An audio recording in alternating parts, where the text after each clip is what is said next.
Je voudrais saluer l'homme de Dieu et lui dire également merci pour l'occasion qu'il m'offre d'intervenir en ce qui concerne la parole de Dieu. À vous, peuple de Dieu, je voudrais vous dire bonjour et vous inviter tout de suite à prendre vos Bibles dans le livre de Genèse chapitre 16. Nous lisons à partir du verset 1 et nous arrêterons au verset 6.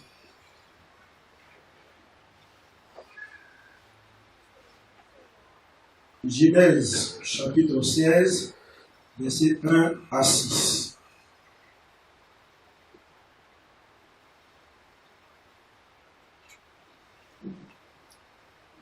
Je pense que c'est ouvert. Nous lisons. Sarai, femme d'Abraham, ne lui avait point donné d'enfant. Elle avait une servante égyptienne, Agar. Et Sarai dit à Abraham, voici l'Éternel m'a rendu stérile. Viens, je te prie, vers ma servante. Peut-être aurais-je par elle des enfants. Abraham écouta la voix de Sarai. Alors Sarai, femme d'Abraham, prit Agar, l'Égyptienne, sa servante, et la donna pour femme à Abraham, son mari, après qu'Abraham eut habité 10 années dans le pays de Canaan. Il alla vers Agar et elle devint enceinte. Quand elle se vit enceinte, elle regarda sa maîtresse avec mépris. Et Sarai dit à Abraham, l'outrage qui m'est fait retombe sur toi. J'ai mis ma servante dans ton sein, et quand elle a vu qu'elle était enceinte, elle m'a regardé avec mépris. Que l'Éternel soit juge entre moi et toi. Abraham répondit à Sarai, voici, ta servante est en ton pouvoir. Agis à son égard comme tu le trouveras bon. Alors Sarai la maltraita et Agar s'enfuit loin d'elle. Lisons le verset 11 et 12, complété. L'ange de l'Éternel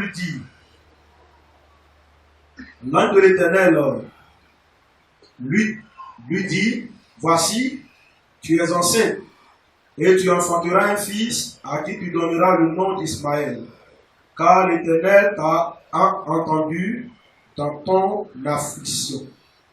Il sera comme un âne sauvage. Sa main sera contre tous, et la main de tous sera contre lui, et il habitera en face de tous ses frères. Que Dieu bénisse sa parole. Bien-aimés, ce matin, je voudrais donc vous parler d'un thème qui est le suivant. Évite de corrompre le plan de Dieu pour ta vie. Je le répète, évite de corrompre le plan de Dieu pour ta vie. Vous savez que ce qui fait la différence entre la Bible et les autres écrits dits sacrés, c'est que la Bible est ce livre-là qui fait un exposé honnête sur la vie des hommes, des femmes avec qui Dieu a marché ou qui ont servi le Seigneur. Vous allez lire d'autres livres dans lesquels vous trouverez que l'homme est idéalisé. Mais ce n'est pas le cas pour la Bible. À part Jésus-Christ qui est l'homme parfait, tous ceux qui ont eu une expérience avec Dieu, ceux avec qui Dieu a marché, bien aimés, ont eu des moments forts. Ils ont fait preuve de certaines valeurs qui sont à copier, mais aussi ils ont fait preuve de certaines faiblesses que la Bible relève. Et ce matin, nous sommes en face d'une histoire qui concerne une partie, j'allais dire un épisode un peu sombre de la vie d'Abraham. Abraham était cet homme-là que l'Éternel a choisi. Quand vous lisez Genèse chapitre 12, Dieu lui dit de sortir de sa famille, afin qu'il aille dans un endroit, une partie qui va lui montrer. Et étant là-bas, il établira une alliance avec lui. L'alliance dans le jardin d'Éden a échoué. Dieu soucieux d'une marche perpétuelle, j'allais dire éternelle, une marche sans fin avec son peuple Israël, il se fait fort de saisir Abraham afin de renouveler cette alliance, bien sûr, qu'il va avoir avec les hommes. J'allais dire les premiers. Alors, Abraham accepte en toute obéissance et il va avec, bien sûr, sa femme. Mais, au bout d'un certain temps, après qu'Abraham s'est installé à Canaan, la promesse de Dieu va mettre du temps à s'accomplir. Et c'était difficile au niveau du foyer d'Abraham. C'était encore plus difficile pour Sarai, qui se voyait incapable de susciter une descendance, d'enfanter pour que la joie de son mari, j'allais dire, soit complète. Alors, qu'est-ce qu'elle va faire? Elle va recourir à une norme de tradition. Elle va vers son mari et dit Abraham lui propose de lui donner Agar qui était sa servante, afin que par le contact qu'il va avoir, bien sûr, qu'il naisse un enfant. Quelque part, humainement parlant, on pourrait saluer ce geste, parce que traditionnellement, il est admis. Cependant, quand nous analysons de près le geste de Sarai, vous allez voir que ce geste comporte beaucoup de tares. Ce geste comporte beaucoup de conséquences. C'est en fonction de cela que je vous ai proposé le thème que j'ai énoncé d'entrée de jeu. Je le répète, évite de corrompre le plan de Dieu pour ta vie. Dieu a un plan pour chacun de nous, frères. Le Dieu que nous servons, il est celui-là qui est prêt à nous donner tout ce qu'il a de meilleur, afin que notre existence, que ce soit sur la terre ou encore dans le ciel, soit digne d'un bonheur absolu, soit digne d'une félicité. Frère, Jésus-Christ qui t'a appelé est une personne merveilleuse. L'évangile, il a posé cette question. Il dit, lequel d'entre vous, s'il a un fils qui lui demande un œuf, lui donnera un scorpion à la place de l'œuf? Ou encore, s'il lui demande du pain, lui donnera un serpent? Et il dit, si méchant que vous êtes, si vous agissez ainsi à l'égard de vos enfants, et votre Père céleste qui est dans le ciel. La Bible dit, par la voix de Paul, si Dieu n'a pas épargné son fils, et en le donnant à la croix, combien à plus forte raison ne nous donnera-t-il pas toute autre chose? Frère, j'annonce ce matin à quelqu'un qui est désespéré, à quelqu'un qui pense que Dieu l'a oublié, que Dieu a un plan merveilleux pour ta vie. Et ce plan, tu dois y veiller. Alléluia. Tu dois veiller sur ta vie. Dieu, c'est vrai, il est tout puissant. Il peut tout faire de nous-mêmes. Il est tout suffisant. Mais dans sa grâce et dans son immense amour, il nous associe à l'accomplissement de sa volonté, à la manifestation du plan de Dieu qu'il a pour nous. La question de fond qui se présente à nous immédiatement, c'est comment éviter de corrompre le plan de Dieu. On pourrait évoquer les raisons, mais quand nous allons développer, vous allez voir que implicitement, les raisons vont se révéler dans les manières que nous allons évoquer, qui constituent pour nous la bonne disposition ou les bonnes dispositions à observer dans notre manière d'éviter de corrompre le plan de Dieu. Proverbe 19, verset 21 nous dit ceci: il y a dans le cas de l'homme beaucoup de projets, soulignez beaucoup de projets, mais c'est le dessein de l'Éternel qui s'accomplit. C'est vrai, il y a beaucoup de pensées, tu veux faire beaucoup de choses. Mais frère, laisse-moi te dire que tu dois avoir les yeux ouverts sur le plan de Dieu pour ta vie. À Ésaïe me dit, dans Ésaïe verset 1, ô Éternel, tu es mon Dieu, je célébrerai ton nom, car tu as fait des choses merveilleuses. Tes desseins se sont fidèlement accomplis. Dieu a des desseins pour nous. Alléluia. Je le dis, je suis heureux parce que ce Dieu, il est fidèle. Il est fidèle. Jérémie renchérit ses propos pour dire, Jérémie 1, verset 4 et 5, la parole de l'Éternel me fut adressée en ces mots. Avant que je t'eusse formé dans le ventre de ta mère, je te connaissais.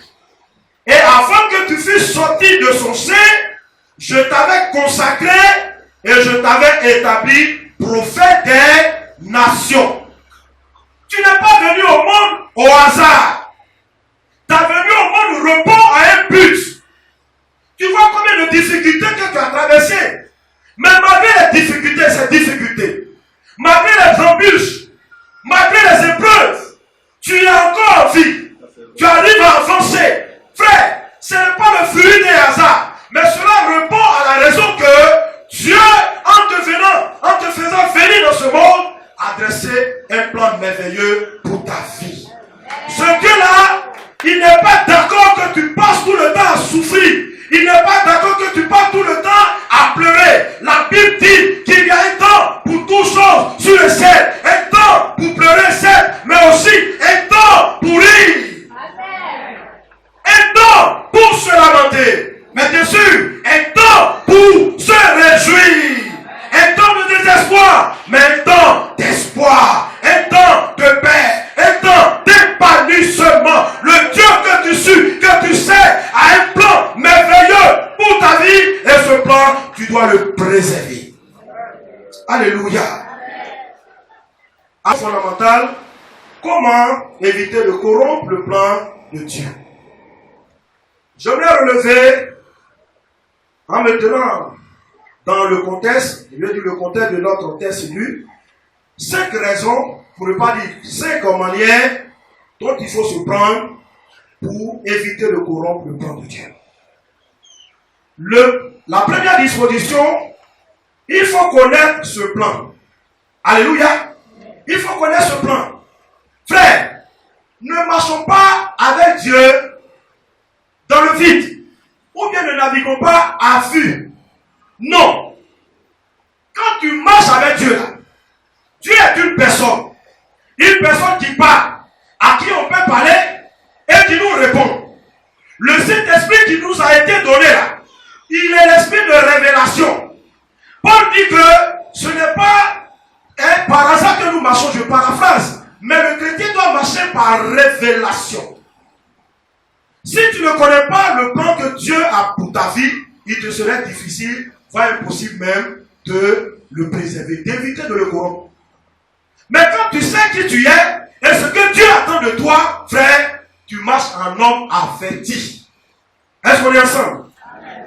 Abraham connaissait son plan, le plan de Dieu pour sa vie. Sarah, apparemment, nous pouvons lire dans Genèse 12, verset 1 à 3, où l'Éternel me s'adresse à Abraham en ces termes. L'Éternel dit à Abraham, va-t'en de ton pays, de ta patrie et de la maison de ton père, dans le pays que je te montrerai. Je ferai de toi quoi? Une grande nation. Je te bénirai. Frère, j'annonce à quelqu'un ce matin que ce que Dieu a dit de ta vie là, ça va s'accomplir, c'est réel. Dieu n'est pas un homme pour mentir, ni le fils de l'homme pour se repentir. Tu comprends? Arrête de voir ce Dieu là comme un Dieu avec qui, quand on marche, c'est quand on souffre, on est approuvé. Je ne dis pas qu'en tant que chrétien, on ne passera pas par la souffrance. Mais écoutez, une souffrance qui ne fait que perdurer, bien aimé, on doit s'interroger sur une telle souffrance. Alléluia. Souvent, quand la situation arrive, on dit, ah, c'est la volonté de Dieu, frère. Excusez-moi du terme, mais moi, je ne m'inscris pas dans cette logique. Avant de dire que c'est la volonté de Dieu, j'interroge Dieu d'abord. Alléluia. Sinon, il y a des choses que Satan va provoquer dans votre vie, des choses que la chair même va vous imposer, et vous allez dire, oh, Dieu nous a visité. Dieu m'a visité. Dieu a dit. Qui t'a dit? C'est lui qui t'a dit. Ici, Dieu parle clairement à Abraham. Je continue ma lecture. Je ferai de toi une grande nation et je te bénirai. Je rendrai ton nom grand et tu seras une source de bénédiction. Je bénirai ceux qui te béniront et je maudirai ceux qui te maudiront et toutes les familles de la terre seront bénies en toi. Bien-aimé, cette promesse ou ce plan de Dieu, Dieu le reprend au verset 19 et 21 du chapitre 17. Cette fois-ci, après Sarah va écouter aussi. Lisons. Dieu dit, certainement Sarah ta femme t'enfantera un fils et tu l'appelleras du nom de quoi? D'Isaac. J'établirai mon alliance avec lui comme une alliance perpétuelle pour sa postérité après lui. J'établirai mon alliance avec Isaac. Soulignez bien le mot Isaac. Que Sarah t'enfantera à cette époque-ci de l'année prochaine. Donc, le plan de Dieu pour la vie d'Abraham était non seulement de faire de lui une nation, mais établir une alliance avec sa postérité par la personne d'Isaac. Mais comme Sarai, dans son humanité, elle était éprouvée, elle va se lever et puis adopter une démarche contraire à celle que Dieu avait promise. Alléluia! À celle que Dieu avait promise. Il y a des choses que nous pouvons faire, des décisions que nous pouvons prendre. Mais avant de les prendre et de les appliquer, interrogeons Dieu d'abord. Alléluia! Interrogeons Dieu. Bien aimé, si le plan de Dieu pour Abraham était d'établir une alliance avec lui par l'entremise de son fils Isaac, qu'en est-il du nôtre? Je vais dire, quel est le plan de Dieu pour nous? Le plan de Dieu, en intervenant ici, s'apprécie à deux volets. Le premier volet, il est céleste. Et il est mentionné en Jean 14, verset 1 à 3, que je lis. Que votre cœur ne se trouve point. Croyez en Dieu et croyez en moi. Il y a plusieurs demeures dans la maison de mon Père. Si cela n'était pas, je vous l'aurais dit. Je vais vous préparer une place. Et lorsque je m'en serai allé, c'est-à-dire l'ascension du Seigneur, je vous aurai préparé une place, je reviendrai, le retour du Seigneur, je vous prendrai avec moi, l'enlèvement, afin que là où je suis, vous y soyez aussi. Il s'agit de l'état éternel. Frère, le plan de Dieu pour son Église, pour toi et moi, pour tout chrétien, c'est qu'un jour nous soyons dans le ciel. Alléluia. C'est que nous soyons un jour dans le ciel. C'est pourquoi nous ne devons pas marcher en tâtonnant, mais nous devons marcher en homme averti. Marcher en ayant le regard rivé sur la destination finale. Le chrétien qui marche avec les regards fixés, ayant les regards fixés sur le ciel, quelle que soit la situation qu'il traverse, il tient bon aux côtés du Seigneur. Alléluia. Il tient bon. Même quand il n'arrive pas à manger, même quand il a présenté, nous sommes dans le contexte des concours, même quand il présente des concours, ça ne va pas. Mais cela ne n'influe pas sur sa foi. Il tient toujours avec le Seigneur. Oui, le ciel est notre destination finale et il constitue le plan merveilleux de Dieu pour son Église. Nous ne venons pas à l'Église pour avoir les regards ployés au sol, j'allais dire, sur la terre, pour dire, il faut donc engranger le plus maximum possible de richesses matérielles. Non. Mais nous devons aller au ciel. Et pour aller au ciel, frère, il y a des difficultés. Il y a des